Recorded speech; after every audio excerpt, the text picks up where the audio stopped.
Welcome everyone to the Tech Show, and thanks so much for coming to the amphitheater, making the time. So I actually wanted to call on two people to just come and give a little catch up on where their technology ventures have sort of gone over the last year. So the first person I'd like to call up is Nuruddin from Zylab.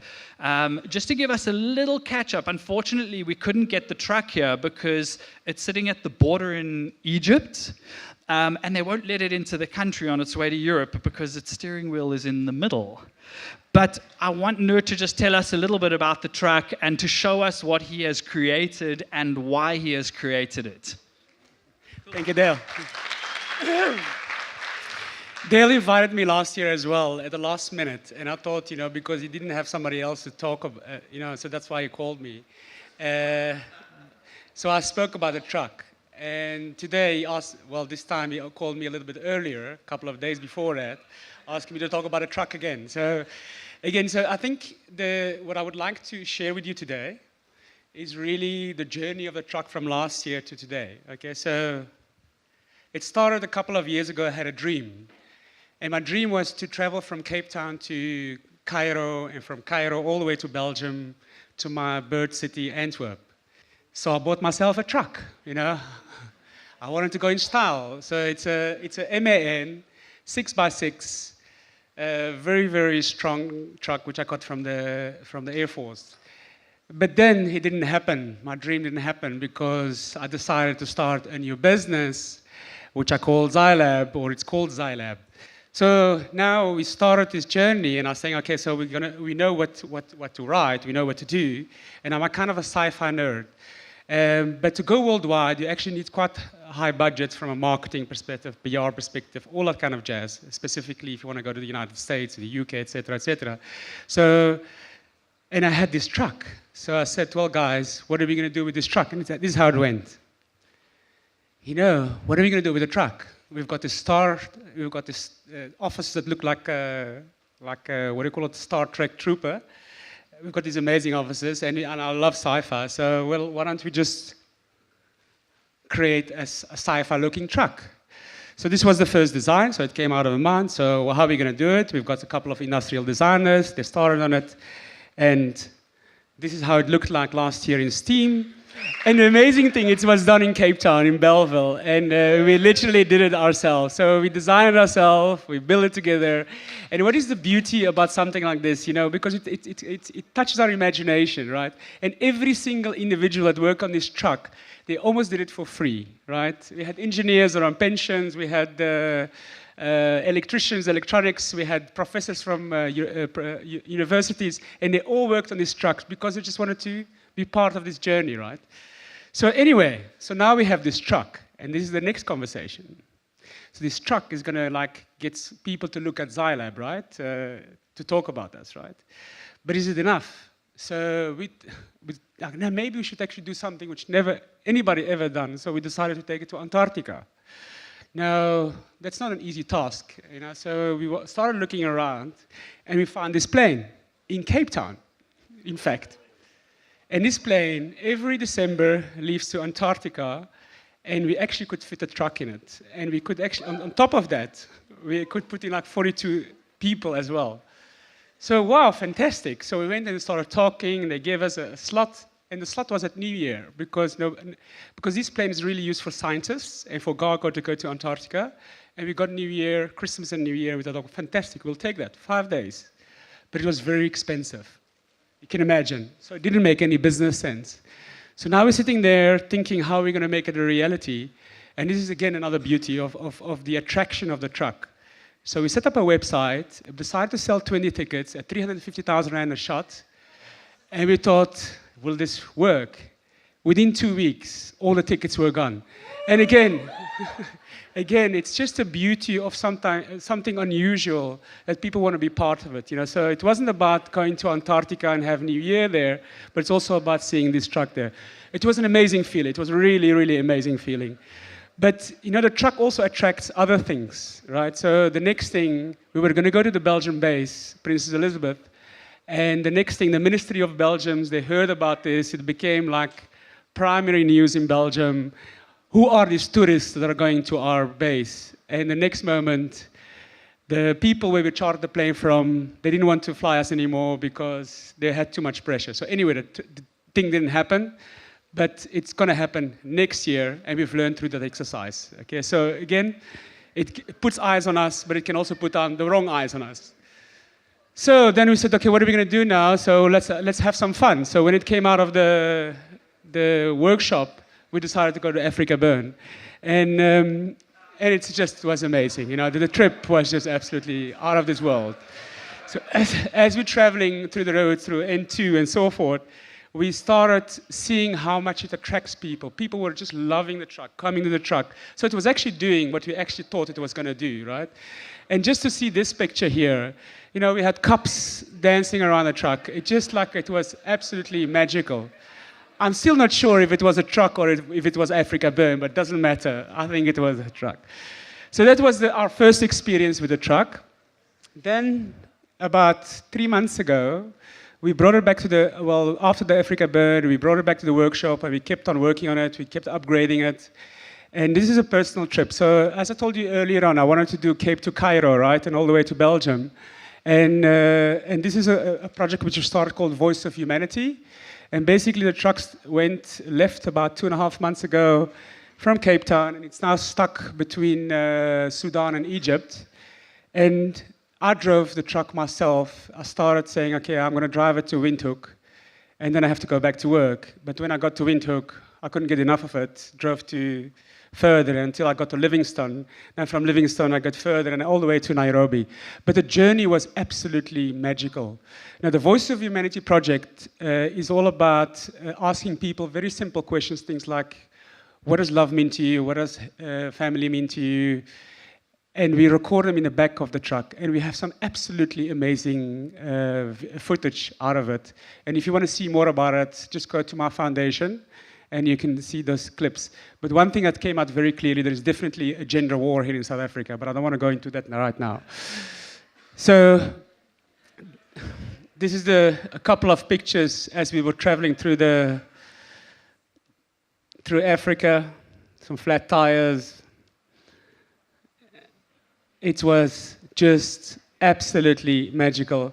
And this is the border where it is at the moment between Sudan and Egypt. Again, the same thing applies. It attracts people.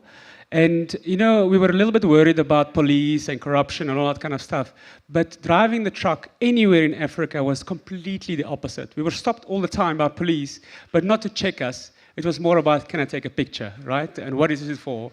And it was really, really beautiful. So currently, like I said, it's been stuck for 2 weeks. We're very hopeful that we can continue the route all the way to Belgium. And once it is in Belgium, then really the thing starts. So this is a personal project, and it's all about branding. Now, did we meet our objective? What do you call it? How do you say it? Say it again? Thank you very much. You know.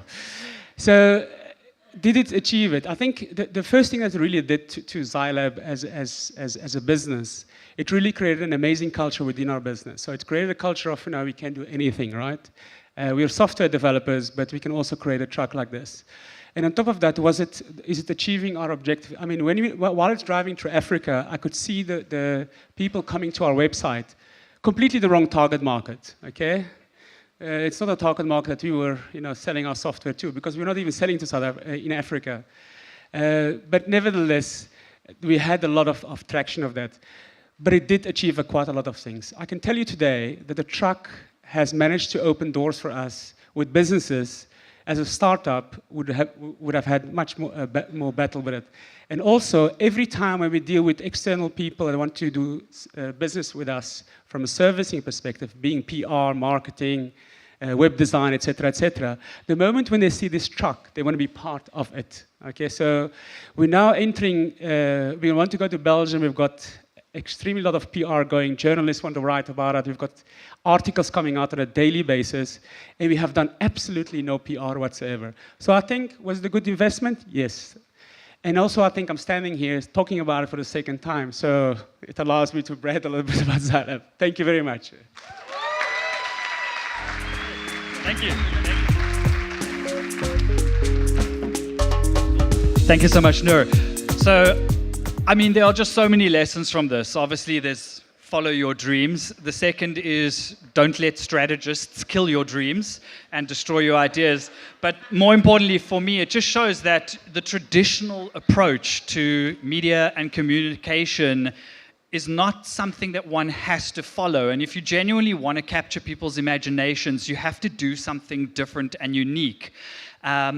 And I suppose leveraging technology is one way of doing that. It really has an amazing effect. I've seen a lot of you people staring at the robots and all of this. But enough about the hardware there. I think the next person I'd like to call up just to give us an update on what they're doing works more on the software front. And so I'd like to call Arlene Mulder from We Think Code just to tell us about her initiative and what she's doing from a software technology perspective. Thank you.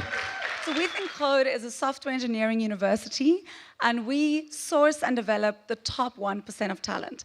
But my co-founder and I, Kemi, we set out to do things completely differently. About 3 years ago, we decided we are going to start free education and just change the education model completely. Everyone told us we were crazy, but luckily we didn't care. We decided we're going to be crazy, and we're just going to go for it anyway. We knew nothing about education. I come from investment banking, and Kemi used to work in communication. And we decided, let's just change how everything works. So the first thing that makes us completely different is that we are trying to democratize education. So it's completely free to all students, and you don't even need matric to apply. So how we do that is we leverage technology, and there's just 3 games that you play. If you pass these 3 games, you make it to the next step. But it's very important for us to say we are going to miss out on so much talent if we do not democratize access. We did a survey with our students, and we asked them if it was not for We Think Code, would they have the finances to study anywhere else? And 89% of them said no. We have a 0.4% acceptance rate, so that would mean this top 1% amazing rock stars in the making, we would have missed out on 90% of the talent if we had a traditional business model. The second thing that we do completely differently is that we have completely changed the way that the education model works. We have no teachers, no classes. It's all about peer-to-peer learning. You do come into an environment, it's technically online, but we also believe that community of learning together. So what then happens is it's not about the language. It's about learning how to solve problems. Coding is just the tool that you use. We were talking so much today about the digital revolution and how things are changing, and we really believe that the skills that you need today is the ability to solve problems and then the ability to learn. So if you suddenly don't have any teachers and we give our students 20% of what they need to know and we just say, well, Google the rest, but we really believe those are the kind of skills that's really needed to thrive in the coming years. And then the last thing, so someone said to me earlier, okay, but how does this actually work? How do you make money? But our customers are corporates. And not only does it work really well from a business model point of view and ensures that we're creating a sustainable model, it works really well because traditionally the education system was very much removed from industry. So we want to make sure that we work really closely with industry to make sure that whatever is actually happening out there, whatever's needed, that is what our students learn. And we also have internships, that's part of the course, and then our students go work for the corporates at the end of the time. So if anyone wants to know more, please come chat to me. But my journey since the last stream, so last year when we were here, we had 100 students in Joburg. Now we have more than 300 students in our Johannesburg campus. We're welcoming another 200 next year, thank you. And the best part is we're also opening in Cape Town. So early next year, we'll be in Cape Town. And we just do so many cool things. So I'd love to invite you guys just to come hang out with us. Our students are awesome. So just another last point, we were invited to the BCX Disrupt Summit, and we had 6 weeks to build something cool. Now, in our curriculum, we do not have 3D printing, we do not have robotics, we do not have neural network machine learning, how to do facial recognition, but our team of students, in a period of 6 weeks, built Blue. And if I get invited back to stream next year, I promise to bring Blue. But they 3D printed all the parts to a robot, so much bigger than that, and they built it themselves. They created a chatbot, facial recognition, all in 6 weeks. But that just shows you what's possible if you don't put someone in a box and you don't tell them that something's not possible. they know that everything they have to do, they have to figure out anyway. So they're not scared. They're not scared to take risks and take on new challenges. And then I just want to leave you with the last thought. We speak a lot about all these challenges in this country, but I am so excited because I think that has taught us to be resilient and to focus on solving problems. And we've got this creative, innovative, amazingly diverse society in South Africa. Now imagine we can combine that with technical skills. I really want, if all over the world people think, okay, where do we go to find creative, innovative people that can solve problems in the digital world, that they think of South Africa first.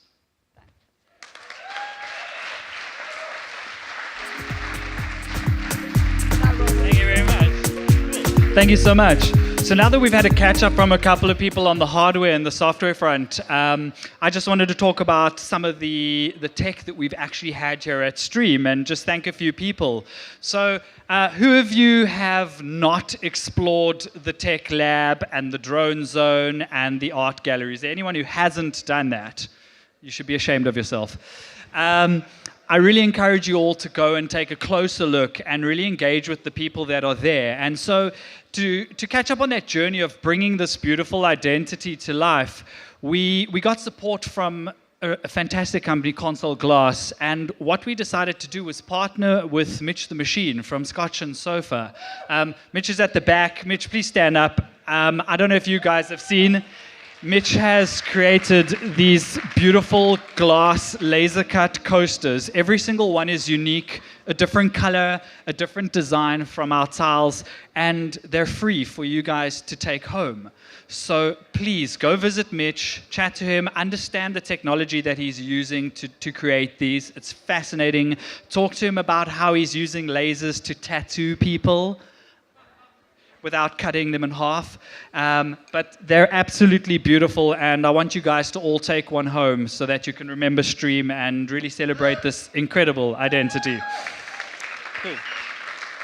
The second thing we did, and just to touch on what Nur said, I generally do have a habit of phoning people at the last minute and calling in massive favors, typically to embark on really big projects that are normally considered not viable.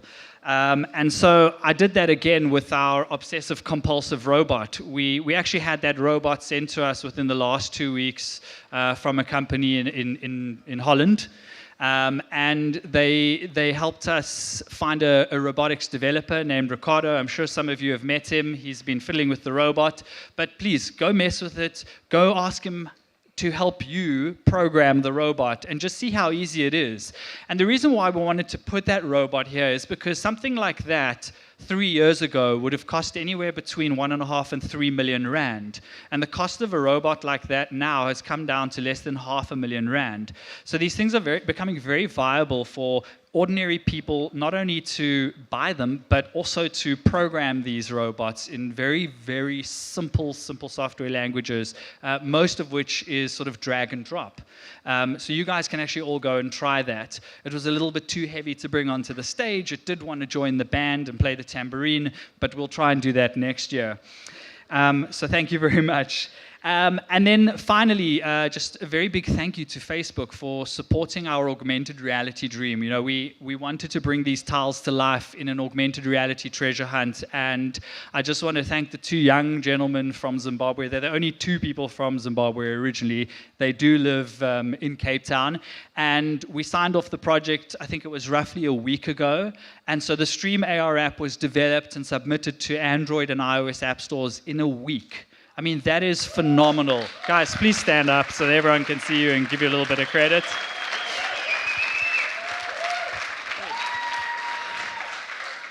And thank you very much to all of you guys for actually playing Stream Augmented Reality. And so we have some prizes to give away to people who actually found all the letters first. And the people who won, I think, cottoned on to the fact that if they went through the Stream book and looked at all the attendees, you guys, you could actually find all the letters in there. And so for your ingenuity, we are going to reward you. Can we pull up the leaderboard, please? And I'm going to call the top 3 people, Caitlin P., Nono, and Beninsa. Can you please come up on stage to collect your prize? So our first prize is a really big one. It's a drone. Woo! And a repair voucher for when you crash it. And it comes with a little pack, and we'd just like to thank WeFix for donating some of the prizes. Congratulations. She told me yesterday that the minute she saw she had to collect something and compete, she just could not help herself. Who's Nono? Oh, fantastic. So what we have for you, it's not as big and glamorous, but it's flippin' awesome. Does anyone know what a Sphero is? No? Oh my gosh. We'll visit the website. So this is probably the epitome of an Internet of Things device. I'm sure you guys have seen BB-8, the little Star Wars robot. This is the technology that makes them actually work in real life down here on Earth. And Ben, you also get one. So guys, well done, and thanks for participating in our Stream AR competition treasure hunt. So now that you guys have all played the game, and you've probably all had a taste of augmented reality already, using pretty much every app that's available now, I thought it would only be right if we brought someone who's an expert in augmented reality to come and explain to us some of the use cases, some of the platforms. And so I'd like to welcome Glenn Gillis from SeaMonster onto stage. I'm always so nervous of anybody who claims to be an expert of anything, so especially when doing a live demo in front of an audience. But hey, it's Stream. What could possibly go wrong? So, yeah, you guys have all seen AR. Everyone's talking AR. We've been doing it for 6 years. I know it was crazy. Like when we first went into companies, we said like, shit's gonna come alive in front of your very eyes, and they're like, yeah, you guys are from Cape Town. We got it, huh? So what I'm gonna do is I'm just gonna literally run through a couple of different examples of things with you guys. And we started with things that were really simple. So this was the board of Metropolitan Insurance. This is a business card, obviously printed a little larger. And the way that it works is they wanted the company to get to know the board. So it was a really simple idea. And what you do, so that's Kuni. Hold on, there you go. So I can tell you about his home life, and I can tell you about his view on South Africa. You can see every time it pops up, it's showing you a different image from a little CMS in the background. Very, very nice. And of course, they blue because they on the back because they MMI, you know, it's like CI. And then you can connect with them on Facebook. So what's really interesting about that is I can tell you who the 10 most influential people are at Metropolitan in terms of getting new innovations to get adopted. I can also tell you which part of Kuni's life people are most interested in. I can tell you the whole network of connections that exists behind the scenes with Kuni. So we then got another opportunity, and this is, again, the world's most boring process. This is how you keep a funeral policy active. So I'm now going to switch over to PowerPoint, and you'll be fine. It's just it's half an hour. Okay, so you get the idea.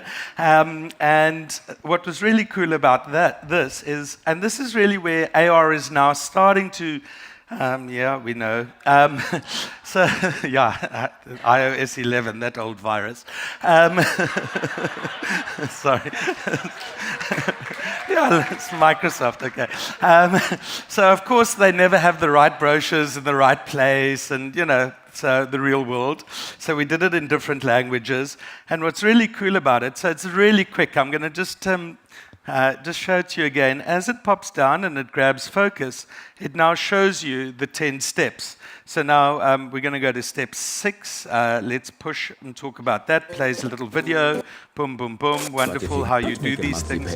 And the whole purpose of this was really to get their brokers to actually understand how to adopt apps. So it actually had a completely different purpose. And again, my personal favorite here is like if you look at this and you go behind the scenes, it looks like a stage. It's like pretty cool. So really amazing analytics coming out of it, and really early days about how a trigger works and what you can do with the trigger.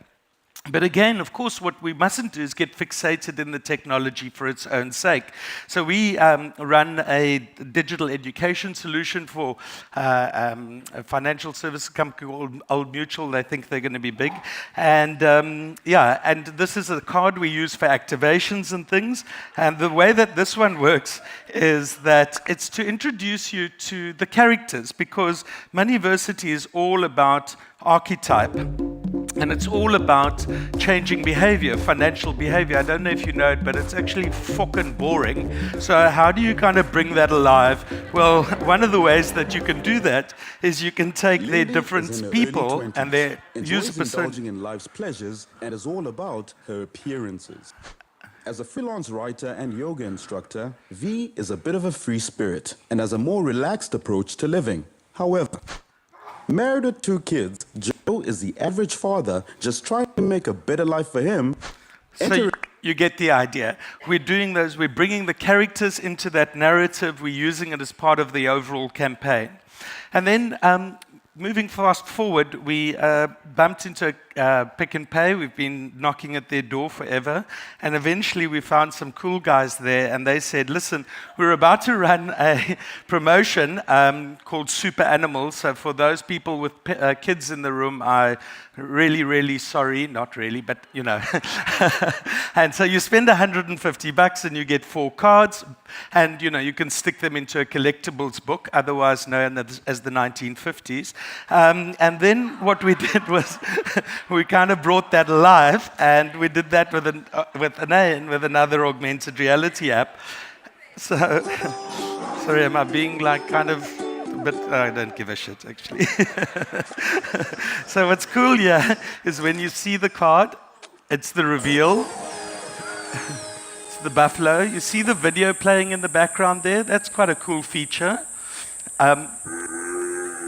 That was the app, not me. I mean, I do make that sound a bit later. And then what you can do is you can add it to your collection. And what's really cool is that you can get all these facts. You can obviously get badges and things, and you can play this super cool game. Is this all coming out of the screen or right there?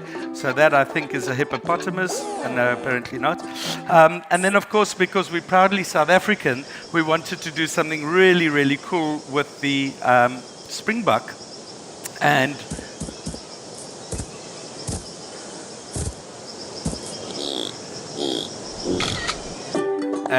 you show the love, and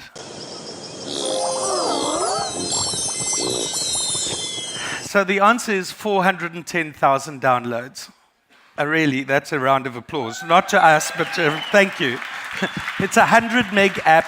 There was no reason to do it. There was no prizes. There was no money off. This was pure intrinsic motivation. This was for the kids. They were proud of what they knew. They were bragging. They were unlocking features. Parents were delighted because it was quality screen time and of course, I think it worked for Pick n Pay, and certainly they could put huge value back to their clients for relatively little money. So the way that AR works is that it's looking for something that it recognizes, a trigger. And I'm going to show you in a second a print, the last of my print examples before I move over to the next generation of AR.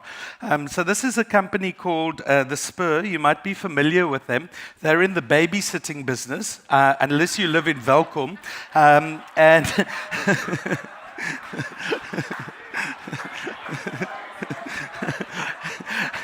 So I'm going to show you 3 things that kind of live together in a little universe. So the first is a game. It was interesting, they had their character design the wrong age, because you want to make the characters younger than the audience. It's Disney taught us that. And you guys have all seen this game a million times, so this is not AR, by the way, but I just wanted to show you, look at the emotion in that. It's just a beautiful thing. Something's happened. It's terrible.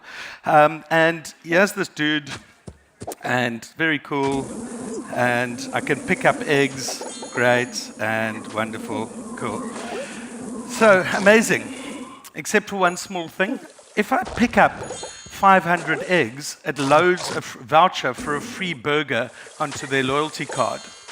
If I buy the the milkshake special, it'll load up extra life into the game. Really cool idea, we thought. And the other thing that they're famous for is singing the happy birthday song, which was actually, I know, it's, in Welkom, it's still a big thing, I swear to God. Sorry, I hope there are no clients with actual money from Welkom, but I doubt it.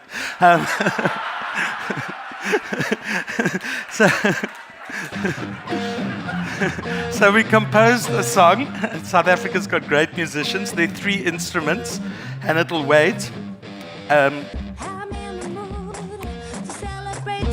This is not the karaoke part of the show, eh? Just that's later. We are here to make you celebrate today. Now, buddy, happy birthday! Now let's all get up and shout.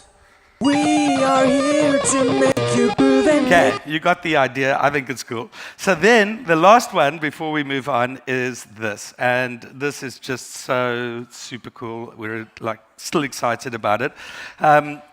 So this is the placemat, and obviously made a little bit smaller, and then you color this in. And the way that it works is, when I first see him, I'm Buffalo Brave. calm down, Buffalo Brave. It takes a picture, and that is Buffalo Brave. I'm just tapping the screen here. I'm not touching kids in inappropriate. Okay, maybe I am. So, and then here's one I colored in earlier, like check in between the lines, because I actually run an animation studio. So what you do now is you just do that, and now it's brought all those colors. Amazing. I know. We did it 4 years ago, and Disney figured out how to do it. Thanks. What nobody's yet figured out to do is this. Hi, Soaring Eagle. Hey, Buffalo Brave. Hi, I'm Soaring Eagle. Hey, Buttercup. Hello, Buffalo Brave. Hi, I'm Buttercup.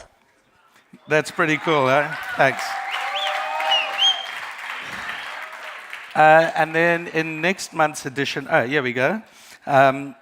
If you buy the milkshake, we'll give you a little bit of extra coloring in, and then we can go back to Soaring Eagle, and we can give Soaring Eagle sunglasses and shoes and pants. Yeah. Yes, very exciting for everybody. Okay, so we're going to switch over to the phone in a sec, so if you could do your magic. So then a company called Facebook came along, and the way that apps have always worked is that you needed to download an app, I'm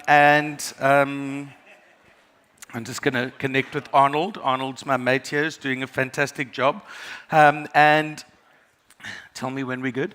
So the way that this works is that if you go into Facebook, which we can do now, it is now starting to get to the point where AR is not using a printed trigger. AR is actually able to look at the world around it. You check there, I told you his name was Arnold. And what you can do is, if you're in Facebook like this, and you just swipe left, okay, there you go, whoops, that's embarrassing. So it's there. So everybody has an AR camera right there ready to go. That's pretty amazing. So frictionless, what Mark Zuckerberg is calling, wait, yeah, if you don't stop moving around, I'm going to make this your problem. So it's an operating system. It's a way of thinking completely differently about what AR is going to do. And the clue is on the screen there. You see it says find a face, and there's a face. If you open your mouth, yeah, and that's your eyebrows raising. Let me put the sound on. Open your mouth. Yeah, it's embarrassing for everyone, mostly you. Cool. And then we did another one, which was really cool. So let me just get back to that. Hello? No, man, not me. So, whoops, sorry, that was something we tried for. Okay, stop it. Okay, that's not working. Try and find the other camera effect. Oh, it's actually got. But essentially, what it allows you to do is now track the face very, very accurately. And that's a really difficult thing to do. I mean, we clearly have all the things more or less in the right proportion. But what you can do now and the stability with which it instantly grabbed you, think about what that camera is doing. It's getting dark here, etc. You've got to go to the same barber that I do. And it's a light reflex of, it's like billiard balls. Okay. So basically, so it's using the resolution of the camera to grab your face, and then it's able to do incredible things. I genuinely believe that while Apple and Google and so on are really leading the way with what ARKit and these AR Core and these things are being able to do, I think that what Facebook is doing is going to really make it accessible to more and more people. It's right there. Be careful not to use it as a gimmick. I mean, Snapchat has had this, of course, within the Facebook ecosystem. You can bring a lot of information into there. So let's imagine that we wanted to buy a new pair of sunglasses. So the guys that were at the session this morning will have heard the same story, just too bad.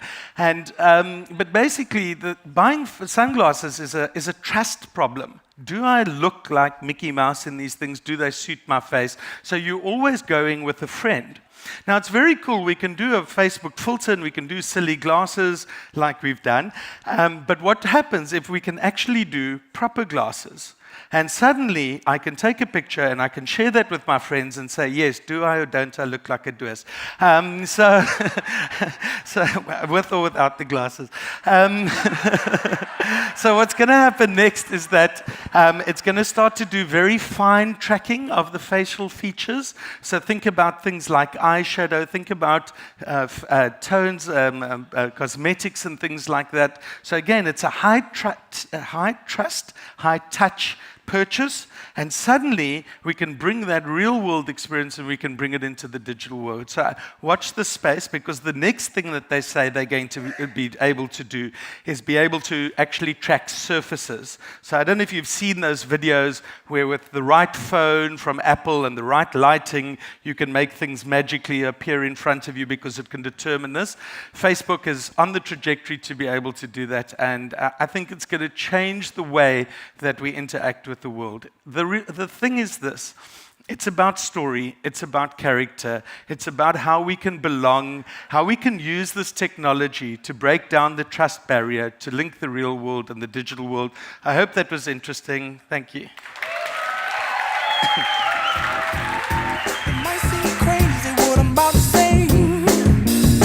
Thank you so much, Glenn. Thank you.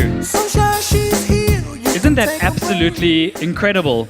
So you guys saw this little guy dancing. His name is Alpha, and he's actually built by a Chinese artificial intelligence company called UBTech. Is there anyone in the room that does martial arts? Anyone? 2 people. Okay, so do you want to come up? Do you want to come up? Because what we want to do is take you through some basic training. Every time I show people robots, they ask me, can they fucking move each other, please? I'm like, well, it's not what we really want to get them to do, but yes, they can. And so, yeah, if you guys want to come on stage, we're going to set you each up. Where are you? Okay, there's one coming there. And Craig, you want to come up on the side? We're going to just send Craig, and your name is? And Jeanette, through some robot fighting basic training off stage for a few minutes. But in the meantime, you guys have been participating in our Facebook Messenger bot quizzes and questionnaires, and we've been prompting you at 6 a.m. and at 12 p.m., and we've been nagging you, and you guys have been fantastic. You've been filling our system with a huge amount of data and probably wondering, well, why? And so before we get into robots mooring each other, I want to call on Gilan Gork once again to come and explain to us what all the data we've been dealing with means and to reveal something. Cool. So can we have a round of applause for Gilan, please?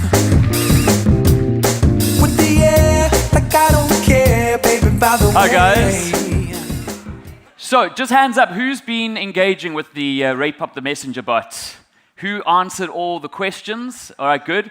For those of you who maybe didn't, what I encourage you to do, because in a moment we're going to try something in real time, get your phones open up your Facebook Messenger, and start a conversation with StreamBot. So just search for StreamBot, that's 2 words, and just start a conversation, and it'll probably ask you if you want to have a conversation with the admin or with the bot, so just select the bot. And you'll be asked a question. So while you guys are doing that, let me just explain that throughout the day we've also pushed some other questions to you, which you will not get right now. And so these questions were a way for us to be able to demonstrate how something like the Facebook Messenger bot, like Raypop, would be able to collect data. And we thought that we would do this in a fun way that you guys would be able to engage with, that would also demonstrate something that should be extremely fascinating. Who attended my talk today? Yeah, all right, fantastic. Now, we started speaking about some of these things, but I wanted to keep a lot of it a secret. And that's because we sent some of you guys questions that were structured in a specific way, and we sent the other half of you questions that were structured in a completely different way. And the reason that we did this was so that we could use influence psychology and demonstrate how using the science of influence can sway people into certain directions. There were 4 questions, but 3 techniques that I'm going to share with you guys, and we've got the statistics from Raypop right now. So, if you were answering the questions about the celebrities, stop doing that now. I will give you about 30 seconds just now to finish it. But for now, let's have a look at what the questions were that we asked earlier and what the statistics were. So just follow me. I know it's a lot of writing. Just follow as I read it so I can explain it. What we had sent was 2 different versions of the same message. The message, in essence, was imagine vividly in your mind a moment in your life that was playful, fun, and inspiring, and then complete the full words that come to mind. And we gave the W space H and S space P. But then we sent some of you a different message with a negative message that said, imagine vividly in your mind a moment in your life when you did something that was shameful or that you knew you shouldn't have done. And then again, we asked you to complete the words. Now, this is what is called in psychology the Lady Macbeth effect, after the character from Shakespeare who goes and rinses off her hands, the blood on her hands. And here's what happened. When people thought of a positive memory, that primed them to complete it with words like wish and soup. There were other variations like skip, for example, but essentially it would be these positive words like wish or soup. Versus when people thought of a negative memory, 79% of people would use words like wash and soap. Isn't that fascinating? How a question that evokes a certain emotion can make you actually choose and think of different words. Some other research done was where the researchers had people lie to a researcher, and some people lied over email, and some people were asked to lie over the phone. And after they were asked to lie, they were asked to select from an array of products. And the people who lied on email selected the hand soap, whereas the people who lied over the phone opted for the mouthwash. So it's really interesting to see how we can be primed in specific ways just before we make the influence attempt. And this is the most important thing about influence, is that it's what happens immediately before you make your influence attempt that can actually sway what the results are. Let's get to the next question. We asked, how much jet fuel do you think it takes to fill a jumbo jet? More or less than 50,000. That was the first group of people. But the second group of people, we said 500,000 liters. And then we asked you to enter an estimate. Now, when you people said, first there was a button that said more or less. And when you guys did that, that was irrelevant. Who said more or less? What was relevant is how we anchored your answers. You see, anchoring is something that can really influence people to make estimates, and it can distort people's estimates when there's an unknown number. So, those of you who received 50,000 liters in the question, whether you went more or less, it looks like most of you went a little bit more, but it was an average of 82,000 versus 304,000. By the way, the real answer is around 220,000. So then we took it a step further, and we asked you guys, to think of your cell phone numbers, think of the last 2 digits. Now, being the last 2 digits, it would have either gone 00 would be the lowest, and 99 would be the highest, right? And then we split you guys into 3 categories. So let's pull this up here. So let's go back one. Socks, thank you. So first we said enter the last 2 digits of your cell number, and then we asked you in the second part, use your gut instinct to guess how much this bottle of whiskey might cost. Now there's a specific reason why we didn't put a brand on there, because we didn't want people to actually know the answers. It was complete unknown. But would the last 2 digits of your telephone number influence whether you put a high, medium, or low number? And the answer is absolutely yes. Let's have a look at the results. For those of you who are in what we call the low group, that's 0 to 33, put the lowest amount, on average 605 Rand for the bottle. From 34 to 36, put an average of 810. And those of you who had the highest third of cell phone number, put an average of 1,006 Rand.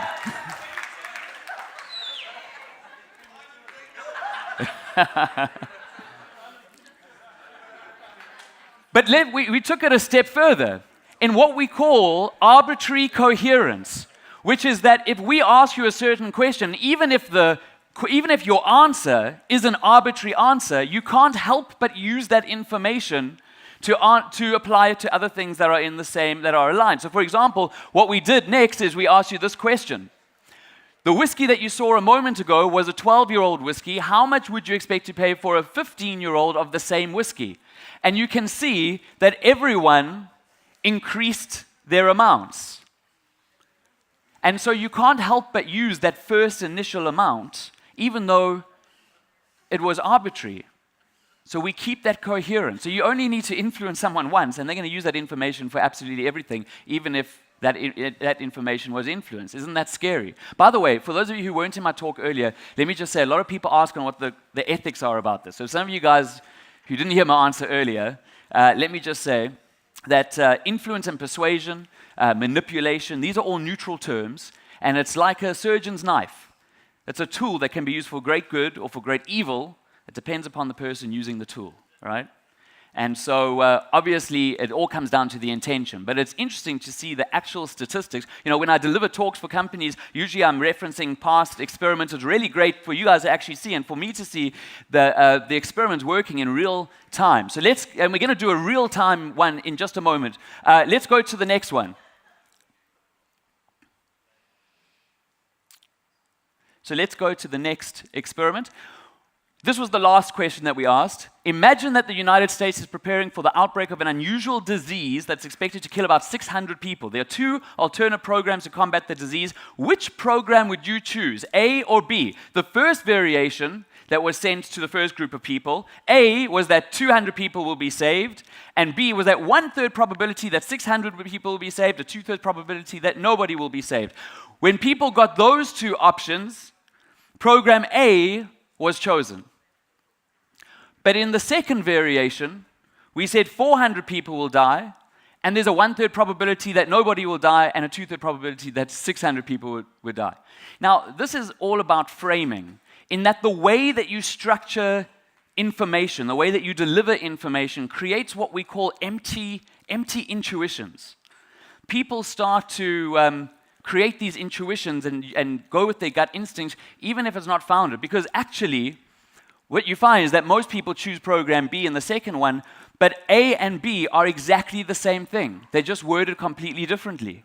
So in the first variation, A and B are exactly the same, and in the second variation, A and B are exactly the same, but just the different wording makes people go with their instinct and choose different variations. So let's now get to the live version, and while Socks is pulling that up, are these the actual... Is that it? Okay, cool. So guys, just a moment ago, you went and answered questions on various celebrities, and these are the real-time live results. Now, there were a list of 10 each, and we decided to just put from 0 to 4, that's the top 5 over here, and 0 to 9. We're going to try a little experiment now, where we're going to choose people at random. I'm going to ask you to choose items off the list. If this experiment works, it'll be extremely fun and pretty amazing. But I want to choose people completely at random, because sometimes People tell me that I set this up and chat to people before the tour starts. So here we go. I'm going to throw a ball of paper. I need someone to catch it. Firstly, will everyone please just observe the lists, get familiar with the celebrities. The list on the left are celebrities that are deceased. The list on the right are celebrities that are alive. We're going to go ahead and throw this ball of paper. I'm going to need someone to catch it, and then I'll give the next instruction. Here we go. 1, 2, 3. Let's make it random. Go ahead and catch that. Where is it? Okay. I want you to look at the first list and name any celebrity. Off the first list. Elvis Presley, all right? So that is number 1. And off the second list, Clint Eastwood. So Clint Eastwood is number 6. Did you feel at all like you were influenced in any way to say any of those numbers or choose any of those people? But you were just drawn to those two, right? Which gives us Elvis Presley and Clint Eastwood. That would give us number 1, and Clint Eastwood is 6. Very good. Go ahead and throw that ball of paper. We're going to need someone else to catch it. Excellent. Do me a favor, and which one in the first list comes to mind? Pardon? 4, Bruce Lee, and number 7 is Angelina Jolie. So that would give us the number 47. 47. Go ahead and throw that ball of paper.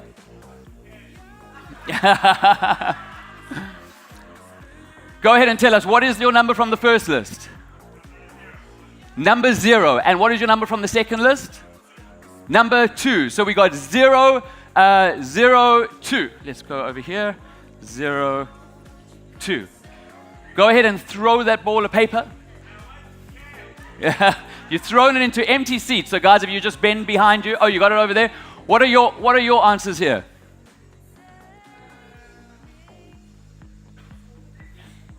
Four. So we got Bruce Lee, yes.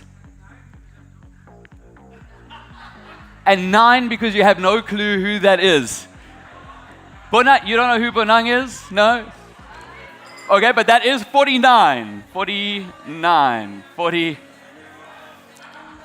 Everything happens for a reason. Go ahead and take that and throw it right to the other side. We need 2 more. We need 2 more.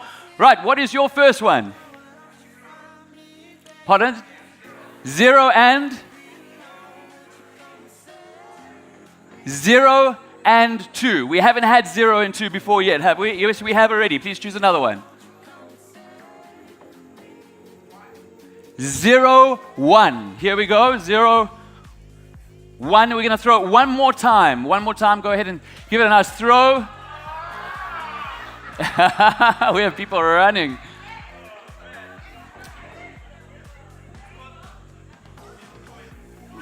Please go ahead and tell us, what is your first one? 2 and? But 2 and 9. We haven't had 29 yet. 2 and 9. Here we go. 20, 29. Right. By the way, everyone who caught one of these things, put up your hand for me. Was that random? Yeah, that was pretty random, right? Let's just have a look. We didn't, obviously there's no way that we could prearrange anything before this. What are the numbers that we got over here? 16, 47, 2, 4, 1, 0, 1, and 2, 9. There are things that influence us all the time around us. We don't even realize it. You guys saw it in the experiment that we did just a moment ago. But I brought something with me that I actually bought a week ago. I bought this a week ago, and where's our live camera feed? Go over here. In fact, will someone come up to help me? Would you come up to stage? I want to give you something. I have with me over here a lotto ticket that I took out. Do we have a microphone? Do you have a microphone here? Sorry, taking a bit long. And tell us what are the 6 numbers. Now they'll be in numeric order. Can I start? Go ahead. Tell us the first one. 01 01 02 02 16 16 29 29 47 47 49. and 49. Thank you very much. Dated 25th of November. 25th of November. Let's show it. Get a nice close-up. Show it to the camera. Just stand here. He'll zoom in. Go ahead, and you guys can actually zoom in. Stand a little bit closer. Everyone can. Go stand a little bit closer. You guys will be able to see the lotto ticket that I took out. Thank you very, very much. Thank you very much. You can keep that if you like. You can keep that. Ladies and gentlemen, keep influencing. Thank you so much. Enjoy the rest. Cool. Thank you so much. Thank you, Gilan. All right, so our 2 robot fighters have been in training and they are going to bring their robots onto stage. So I think what was fascinating about that for me and why we tried to do this experiment was really to look at how we are using digital media and how people are actually priming consumers into making decisions about what products they buy and the ethics around that. But if you're interested in that, please go have a chat with Gilan afterwards and all the other behavioral scientists who are here. But right now, we want to have a robot battle, and we actually have some really great prizes up for grabs. Thanks to Pernod Ricard, we have some beautiful bottles of whiskey, which no doubt our drunk martial artist robots are going to share with us at Midnight Cooking Madness. Can we please cue our sounds? And I think the correct word is Hajime.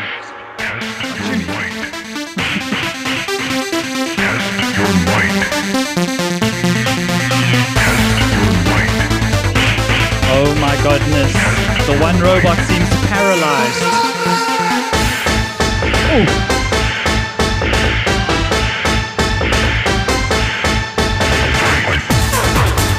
As you can see, she's using the play dead tactic.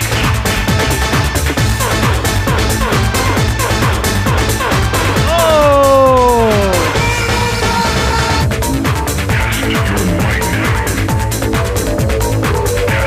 This is the final round. Oh! And we have a victor. Well done. All right, guys, take your robots, go give them some love and come and collect your prizes. Thanks for participating. Everyone, thank you so much for bearing with our tech show, and please go and check out the tech. Go and get your beautiful glass cut coasters on your way out later or tomorrow, and yeah, give us any feedback that you have. Thank you very much.